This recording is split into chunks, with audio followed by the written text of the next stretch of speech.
શાંતિ 12/1/2025 આજના વ્યક્ત બાપ દાદાના મધુર મહાવાક્ય. રિવાઇઝ ડેટ છે 15/11/2003. મનને એકાગ્ર કરી એકાગ્રતાની શક્તિ દ્વારા પરિષ્ઠા સ્થિતિનો અનુભવ કરો.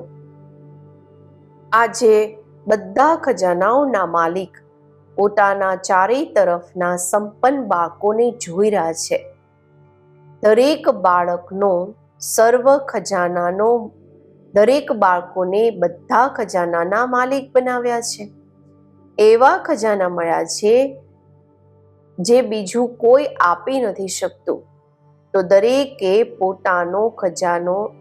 દરેકે પોતાને ખજાનાથી સંપન્ન અનુભવ કરો છો. સૌથી શ્રેષ્ઠ ખજાનો છે જ્ઞાનનો ખજાનો, શક્તિઓનો ખજાનો, ગુણોનો ખજાનો, સાથે સાથે બાપ અને બધા બ્રાહ્મણ આત્માઓ દ્વારા દુઆઓનો ખજાનો. તો ચેક કરો, આ બધા ખજાનાઓ પ્રાપ્ત છે. બધા ખજાનાઓથી જે સંપન્ન આત્મા છે એની નિશાની હંમેશા નયનોથી, ચહેરાથી, ચલનથી ખુશી બીજાઓને પણ અનુભવ થશે. જે પણ આત્મા સંપર્કમાં પણ આવશે તે અનુભવ કરશે કે આ આત્મા અલૌકિક ખુશીથી અલૌકિક ન્યારી દેખાય છે. તમારી ખુશીને જોઈને બીજી આત્માઓ પણ થોડા સમય માટે ખુશી અનુભવ કરશે. જેવી રીતે આ બ્રાહ્મણ આત્માઓની સફેદ ડ્રેસ બધાને કેટલી ન્યારી અને પ્યારી લાગે છે. સ્વચ્છતા, સાદગી અને પવિત્રતા અનુભવ થાય છે. દૂરથી જ જાણી જાય છે કે આ બ્રહ્મા કુમાર કુમારી છે. એવી જ રીતે આ બ્રાહ્મણ આત્માઓની ચલન અને ચહેરાથી હંમેશા ખુશીની ઝલક, ખુશ નસીબીની ફલક દેખાય. આજે સર્વ આત્માઓ મહાન દુઃખી છે. એવી આત્માઓ તમારો ખુશનુમા ચહેરો જોઈ, ચલન જોઈ એક ઘડીની પણ ખુશીની અનુભૂતિ કરે. જેવી રીતે પ્યાસી આત્માઓને અગર એક ટીપું પાણી પણ મળી જાય છે તો કેટલા ખુશ થઈ જાય છે. તરસ્યાને એક ટીપું પાણી મળે તો પણ ખુશી થાય છે. એવી ખુશીની અંજલિ આત્માઓના માટે ખૂબ આવશ્યક છે. એવા બધા ખજાનાઓથી હંમેશા સંપન્ન છો. દરેક બ્રાહ્મણ આત્મા પોતાને બધા ખજાનાઓથી હંમેશા ભરપૂર અનુભવ કરો છો કે ક્યારેક ક્યારેક ખજાના અવિનાશી છે, આપવાવાળા દાતા પણ અવિનાશી છે, તો રહેવો પણ અવિનાશી જોઈએ. કારણ કે તમારા જેવી અલૌકિક ખુશી આખા કલ્પમાં સિવાય આ બ્રાહ્મણોના કોઈને પણ પ્રાપ્ત નથી થતી. આ અત્યારની અલૌકિક ખુશી અડધો કલ્પ પ્રારબ્ધના રૂપમાં ચાલે છે. તો બધા ખુશ છે. આમાં તો બધાએ હાથ ઉઠાવ્યો. અચ્છા, હંમેશા ખુશ છે. ક્યારેય ખુશી જતી તો નથી, ક્યારેક ક્યારેક તો જાય છે. ખુશ રહો છો પરંતુ હંમેશા એક રસ, એમાં અંતર આવી જાય છે. ખુશ રહો છો પરંતુ પર્સેન્ટેજમાં અંતર આવી જાય છે, ટકાવારીમાં ફરક પડી જાય છે.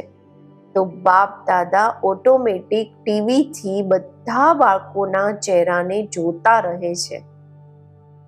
તો શું દેખાય છે? એક દિવસ તમે પણ પોતાના ખુશીનો ચાર્ટ ચેક કરો. અમૃત વેલાથી લઈને રાત સુધી શું એક જેવી પર્સેન્ટેજમાં ખુશી રહે છે કે બદલાતી રહે છે? ચેક કરતા તો આવડે છે ને. આજકાલ તો જુઓ, સાયન્સે પણ ચેકિંગની મશીનરી ખૂબ તેજ કરી દીધી છે. તો તમે પણ ચેક કરો અને અવિનાશી બનાવો.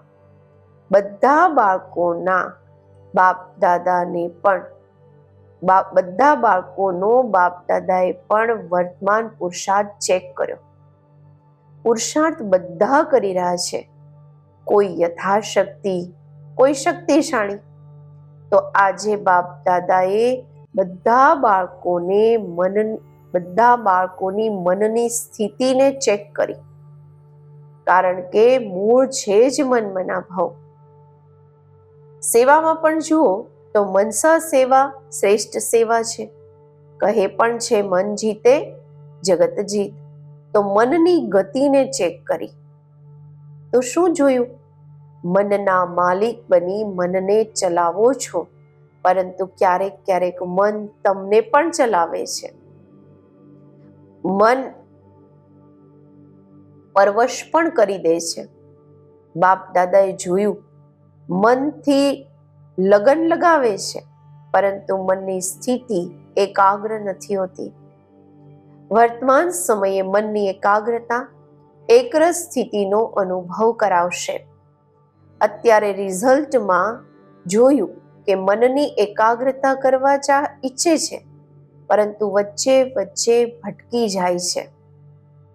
એકાગ્રતાની શક્તિ અવ્યક્ત ફરિશ્તા સ્થિતિનો સહજ અનુભવ કરાવશે. મન ભટકે છે, ચાહે વ્યર્થ વાતોમાં, ચાહે વ્યર્થ સંકલ્પોમાં, ચાહે વ્યર્થ વ્યવહારમાં. જેવી રીતે કોઈને શરીરથી પણ એકાગ્ર થઈને બેસવાની આદત નથી હોતી, કોઈને હોય છે.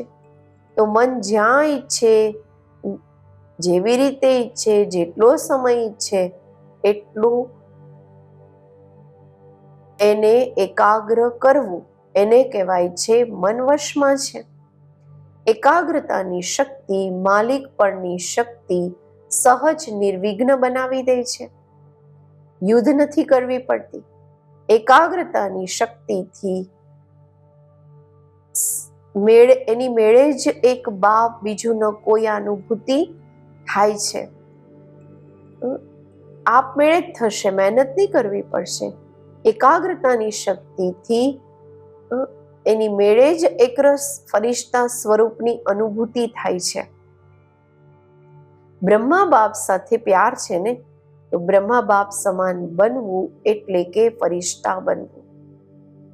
એકાગ્રતાની શક્તિથી આપમેળે જ સર્વ પ્રતિ સ્નેહ, કલ્યાણ, સન્માનની વૃત્તિ રહે છે. કારણ કે એકાગ્રતા એટલે કે સ્વમાનની સ્થિતિ. ફરિશ્તા સ્થિતિ સ્વમાન છે. જેવી રીતે બ્રહ્મા બાપને જોયા, વર્ણન પણ કરો છો કે જેવી રીતે સંપન્નતાનો સમય સમીપ આવતો રહ્યો તો શું જોયું? ચાલતા ફરતા ફરિશ્તા રૂપ, દેહ ભાન રહિત, દેહની ફિલિંગ આવતી હતી. સામે જતા રહે તો દેહ જોવામાં આવતી હતી કે ફરિશ્તા રૂપ અનુભવ થતો હતો.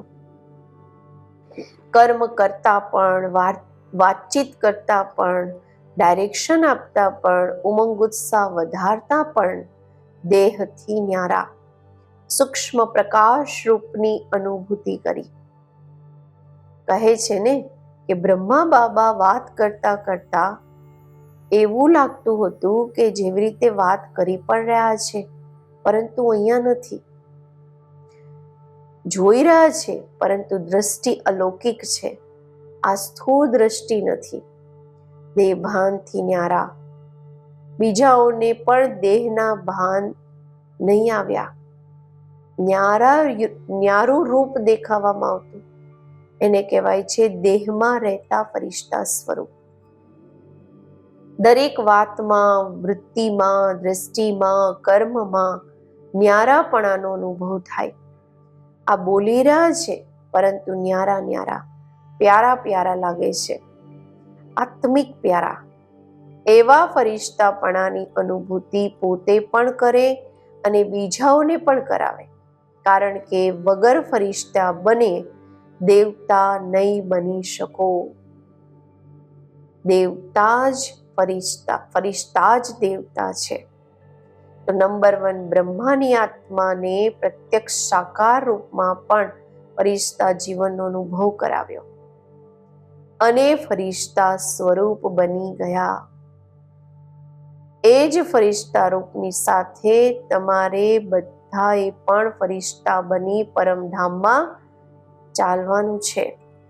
તો એના માટે મનની એકાગ્રતા પર અટેન્શન આપો. ઓર્ડરથી મનને ચલાવો. કરવાનું છે તો મન દ્વારા કર્મ હોય, નથી કરવાનું તો મન કહે કરો. આ માલિકપણું નથી ને. ઘણા બાળકો કહે છે ઈચ્છતા નથી પરંતુ થઈ જાય છે, વિચારતા નથી પણ થઈ ગયું, કરવું ન જોઈએ પરંતુ થઈ જાય છે. આ છે મનની વશીભૂત અવસ્થા. તો એવી અવસ્થા સારી તો નથી લાગતી ને. બોલો બ્રહ્મા બાપ. બ્રહ્મા બાપને જોયા, સામે ઊભા હોય તો પણ શું અનુભવ થતો હતો? ફરિશ્તા ઊભા છે, ફરિશ્તા દ્રષ્ટિ આપી રહ્યા છે. તો મનની એકાગ્રતાની શક્તિ સહજ ફરિશ્તા બનાવી દેશે. બ્રહ્મા બાપ પણ બાળકોને આ જ કહેતા હતા, સમાન બનો. શિવ બાપ કહે છે નિરાકારી બનો, બ્રહ્મા બાપ કહે છે ફરિશ્તા બનો. તો શું સમજ્યું? રિઝલ્ટમાં શું જોયું? મનની એકાગ્રતા ઓછી છે. વચ્ચે વચ્ચે ચક્ર ખૂબ લગાવે છે, મન ભટકે છે. જ્યાં જવું ન જોઈએ ત્યાં જાય છે. તો એને શું કહેશો? ભટકવાનું કહેશો ને. તો એકાગ્રતાની શક્તિને વધારો. માલિકપણાની સ્ટેજની સીટ પર સેટ રહો. જ્યારે સીટ હોય છે તો અપસેટ નથી થતા, સેટ નથી તો અપસેટ થતા રહે છે. તો અલગ અલગ શ્રેષ્ઠ સ્થિતિઓની સીટ પર સેટ રહો. એને કહેવાય છે એકાગ્રતાની શક્તિ. ઠીક છે, બ્રહ્મા બાપથી પ્યાર છે ને? કેટલો પ્યાર છે? કેટલો છે? ખૂબ પ્યાર છે. તો પ્યારનો રિસ્પોન્ડ બાપને શું આપ્યો છે? બાપનો પણ પ્યાર છે, ત્યારે તો તમારો પણ પ્યાર છે ને. તો રિટર્ન શું આપ્યું? સમાન બનવું, આ રિટર્ન છે. અચ્છા, ડબલ વિદેશી પણ આવ્યા છે. સારું છે, ડબલ વિદેશીઓથી પણ મધુબનનો શૃંગાર થઈ જાય છે, ઇન્ટરનેશનલ થઈ જાય છે ને. જુઓ, મધુબનમાં વર્ગોની સેવા થાય છે, એનાથી અવાજ ચારે બાજુ ફેલાય છે. તમે જોશો કે જ્યારથી આ વર્ગોની સેવા શરૂ થઈ છે, શરૂ કરી છે, તો આઈપી ક્વોલિટીમાં અવાજ વધારે ફેલાણો છે. વીવીઆઈપીની તો વાત છોડો, એમને તો ફુરસત ક્યાં છે? એ લોકોને ટાઈમ નથી અને મોટા મોટા પ્રોગ્રામ કરે છે, એનાથી અવાજ તો ફેલાય છે. અત્યારે દિલ્હી અને કલકત્તા કરી રહ્યા છે ને, સારા પ્લાન બનાવી રહ્યા છે, મહેનત પણ સારી કરી રહ્યા છે. બાપ દાદાની પાસે સમાચાર પહોંચતા રહે છે. દિલ્હીનો અવાજ ફોરેન સુધી પહોંચવો જોઈએ. મીડિયાવાળા શું કરે છે? માત્ર ભારત સુધી. ફોરેનથી અવાજ આવે કે દિલ્હીમાં આ પ્રોગ્રામ થયો, કલકત્તામાં આ પ્રોગ્રામ થયો. બાબા કહે છે અને ત્યાંનો અવાજ ઇન્ડિયામાં આવે, ભારતમાં આવે. ઇન્ડિયાના કુંભકર્ણ તો વિદેશથી જ જાગવાના છે ને. તો વિદેશની ખબરનું મહત્વ હોય છે. પ્રોગ્રામ ભારતમાં હોય અને સમાચાર વિદેશના ન્યૂઝપેપરમાં પહોંચે ત્યારે ફેલાશે અવાજ. ભારતનો અવાજ વિદેશમાં પહોંચે અને વિદેશનો અવાજ ભારતમાં પહોંચે, એનો પ્રભાવ હોય છે. સારું છે, પ્રોગ્રામ જે બની રહ્યા છે સારા બની રહ્યા છે. બાપ દાદા દિલ્હીવાળાઓને પણ મોહબ્બતની, મહેનતની મુબારક આપે છે. કલકત્તા વાળાઓને પણ ઇન એડવાન્સ મુબારક છે, કારણ કે સહયોગ, સ્નેહ અને હિંમત જ્યારે ત્રણેય વાતો મળી જાય છે તો અવાજ બુલંદ થાય છે, અવાજ ફેલાશે. કેમ નહીં ફેલાશે? અત્યારે મીડિયાવાળા પણ કમાલ કરશે. બધાયને ટીવીમાં જોયા, આ ટીવીમાં આવ્યું. માત્ર આ નહીં, એ તો ભારતમાં આવી રહ્યું છે. અત્યારે વધારે વિદેશ સુધી પહોંચો. અત્યારે જુઓ, આ વર્ષ અવાજ ફેલાવવાની કેટલી હિંમત અને જોરશોરથી મનાવો છો. બાપ દાદાને સમાચાર મળ્યા કે ડબલ ફોરેનર્સને ખૂબ ઉમંગ છે ને? સારું છે. દરેકને જોઈને ઓર વધારે ઉમંગ આવે છે. જે ઓટે તે બ્રહ્મા બાપ સમાન. જે ઉમંગથી આગળ વધે એ જ બાપ સમાન. સારું છે. તો દાદીને પણ સંકલ્પ આવે છે. બીજી કરવાની રીત વિધિ સારી આવડે છે. સારું છે, નિમિત્ત છે ને? અચ્છા, બધા ઉડતી કળાવાળા છો. ઉડતી કળા ફાસ્ટ કળા છે. ચલતી કળા, ચઢતી કળા આ ફાસ્ટ કળા નથી. ઉડતી કળા ફાસ્ટ પણ છે અને ફર્સ્ટ લાવવાવાળી પણ છે. સારું. માતાઓ શું કરશો? માતાઓ પોતાના હમજીન્સને જગાડો. ઓછામાં ઓછું માતાઓ કોઈ ઉલનો આપવાવાળી રહી ન જાય. માતાઓની સંખ્યા હંમેશા વધારે હોય છે. બાપ દાદાને તો ખુશી થાય છે. અને આ ગ્રુપમાં બધાની સંખ્યા સારી આવી છે. કુમારોની સંખ્યા પણ સારી આવી છે. જુઓ, કુમાર પોતાના હમજીન્સને જગાડો. સારું છે. કુમાર આ કમાલ બતાવે કે સ્વપ્ન માત્ર પવિત્રતામાં પાક્કા છે. બાપ દાદા વિશ્વમાં ચેલેન્જ કરીને બતાવે કે બ્રહ્મા કુમાર, યુદ્ધ કુમાર, ડબલ કુમાર છે. બ્રહ્મા કુમાર પણ છો અને શરીરમાં પણ કુમાર છો. તો પવિત્રતાની પરિભાષા પ્રેક્ટિકલમાં છો તો ઓર્ડર કરે. પોતાને ચેક કરો પવિત્રતા માટે. કરે ઓર્ડર. આમાં હાથ નથી ઉઠાવી રહ્યા. મશીનો હોય છે ચેક કરવાની. સ્વપ્ન સુધી પણ અપવિત્રતા હિંમત ન રાખે. કુમારીઓએ પણ એવું બનવાનું છે. કુમારી અર્થાત પૂજ્ય પવિત્ર કુમારી. કુમાર અને કુમારીઓ આ બાપ દાદાને પ્રોમિસ કરે કે અમે બધા એટલા પવિત્ર છીએ જે સ્વપ્નમાં પણ સંકલ્પ નથી આવી શકતો. ત્યારે કુમાર અને કુમારીઓની પવિત્રતા સેરેમની મનાવશું. અત્યારે થોડા થોડા છે. બાપ દાદાને ખબર છે અપવિત્રતાની અવિદ્યા છે, કારણ કે નવો જન્મ લીધો છે ને. અપવિત્રતા તમારા પાસ્ટ જન્મની વાત છે.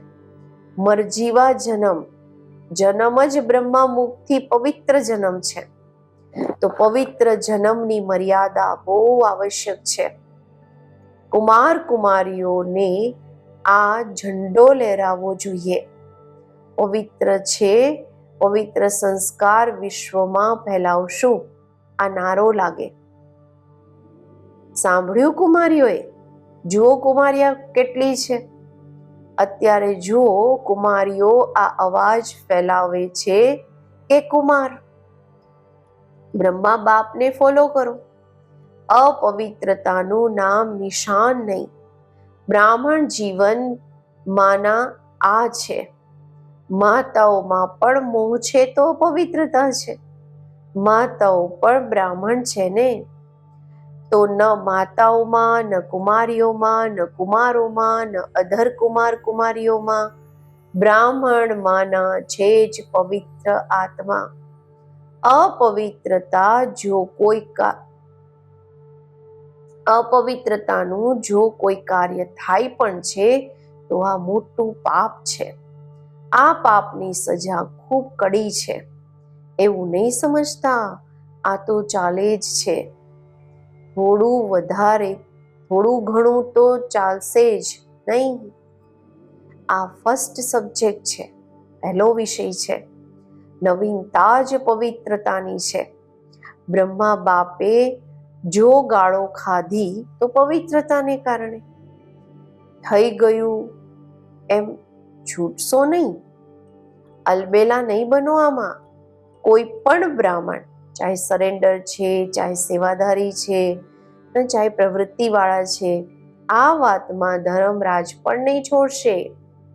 બ્રહ્મા બાપ પણ ધર્મરાજને સાથ આપશે. એટલે કુમાર કુમારીઓ ક્યાંય પણ છો, મધુબનમાં છો, સેન્ટર પર છો, પરંતુ આની ચોટ, આનો ઘાવ, સંકલ્પ માત્રની ચોટ, ઘાવ પણ ખૂબ જ મોટો ઘાવ છે. ગીત ગાઓ છો ને, પવિત્ર મન રખો, પવિત્ર તન રખો, ગીત છે ને તમારું. તો મન પવિત્ર છે તો જીવન પવિત્ર છે. એમાં હલકા નહીં થતા. થોડું કરી લીધું શું છે? થોડું નહીં, ખૂબ છે. બાપ દાદા ઓફિશિયલ ઈશારો આપી રહ્યા છે, એમાં નહીં બચી શકો. આનો હિસાબ કિતાબ સારી રીતે લેશે. કોઈ પણ હોય એટલે સાવધાન, અટેન્શન. સાંભળ્યું? બધાએ ધ્યાનથી સાંભળ્યું? બંને કાન ખોલીને સાંભળ્યું? વૃત્તિમાં પણ ટચિંગ ન હોય, દ્રષ્ટિમાં પણ ટચિંગ ન હોય, સંકલ્પમાં પણ ટચ નથી કરવાનો, સ્પર્શ નથી કરવાનો. સંકલ્પમાં પણ નહીં તો વૃત્તિ દ્રષ્ટિ શું છે? કારણ કે સમય સંપન્નતાના સમીપ આવી રહ્યો છે. એકદમ પ્યોર બનવાનો. એમાં આ વસ્તુ તો પૂરી જ સફેદ કાગળ પર કાળો દાગ છે. સારું, બધા જ્યાં જ્યાંથી પણ આવ્યા છે, ચારેય તરફથી આવેલા બધા બાળકોને મુબારક હો. સારું, મનને ઓર્ડરથી ચલાવો. સેકન્ડમાં જ્યાં ઈચ્છો ત્યાં મન લાગી જાય, ટકી જાય. આ એક્સરસાઇઝ કરો. પછી બાબાએ રીલ કરાવી. સારું, ઘણી જગ્યાએ બાળકો સાંભળી રહ્યા છે, યાદ પણ કરી રહ્યા છે, સાંભળી પણ રહ્યા છે. આ સાંભળીને ખુશ પણ થઈ રહ્યા છે કે સાયન્સના સાધન વાસ્તવમાં સુખદાયી આ બાળકોના માટે છે. ચારેય તરફ બાબા કહે છે, ચારેય તરફના સર્વ ખજાનાઓથી હંમેશા સંપન્ન બાળકોને, હંમેશા ખુશનસીબ, ખુશનુમા ચહેરા અને ચલનથી ખુશીની અંજલિ દેવાવાળા વિશ્વ કલ્યાણકારી બાળકોને સદા મનથી માલિક બની એકાગ્રતાની શક્તિ દ્વારા મનને કંટ્રોલ કરવાવાળા મનજીત જગતજીત બાળકોને, હંમેશા બ્રાહ્મણ જીવનની વિશેષતા, પવિત્રતાની પર્સનાલિટીમાં રહેવાવાળા પવિત્ર બ્રાહ્મણ આત્માઓને, હંમેશા ડબલ લાઇટ બની પરિશના જીવનમાં બ્રહ્મા બાપને ફોલો કરવાવાળા એવા બ્રહ્મા બાપ સમાન બાળકોને બાપ દાદાના યાદ, પ્યાર અને નમસ્તે. ચારેય તરફ સાંભળવાવાળા, યાદ કરવાવાળા બધા બાળકોને પણ ખૂબ ખૂબ દિલની દુઆઓ સહિત યાદ, પ્યાર, બધાને નમસ્તે. આજનું વરદાન: સાકાર બાપને ફોલો કરી નંબર 1 લેવાવાળા સંપૂર્ણ ફરિશ્તા ભવ. નંબર 1 આવવાનું સહજ સાધન છે. જે નંબર 1 બ્રહ્મા બાપ છે એને એ જ એકને જુઓ. અનેકોને જોવાને બદલે એકને જુઓ અને એકને ફોલો કરો. આપણે જ ફરિશ્તાના મંત્રને પાક્કો કરી લો તો ફરક મટી જશે અને પછી સાયન્સના યંત્ર પોતાનું કામ શરૂ કરશે. અને આપ સંપૂર્ણ ફરિશ્તા દેવતા બની નવી દુનિયામાં અવતરિત થશો. તો સંપૂર્ણ ફરિશ્તા બનવું અર્થાત સાકાર બાપને ફોલો કરવા. સ્લોગન છે, માનના ત્યાગમાં બધાના માનનીય બનવાનાનું ભાગ્ય સમાયેલું છે. પોતાની શક્તિશાળી મનસા દ્વારા સકાશ આપવાની સેવા કરો. જેવી રીતે બાપ દાદાને રહેમ આવે છે, દયા આવે છે, એવી રીતે આ બાળકો પણ માસ્ટર રહેમદિલ બની મનસા પોતાની વૃત્તિથી વાયુમંડળ દ્વારા આત્માઓને બાપ દ્વારા મળેલી શક્તિઓ આપો. જ્યારે થોડા સમયમાં આખા વિશ્વની સેવા સંપન્ન કરવાની છે, તત્વો સહિત બધાને પાવન બનાવવાના છે, તો તીવ્ર ગતિથી સેવા કરો. ઓમ શાંતિ.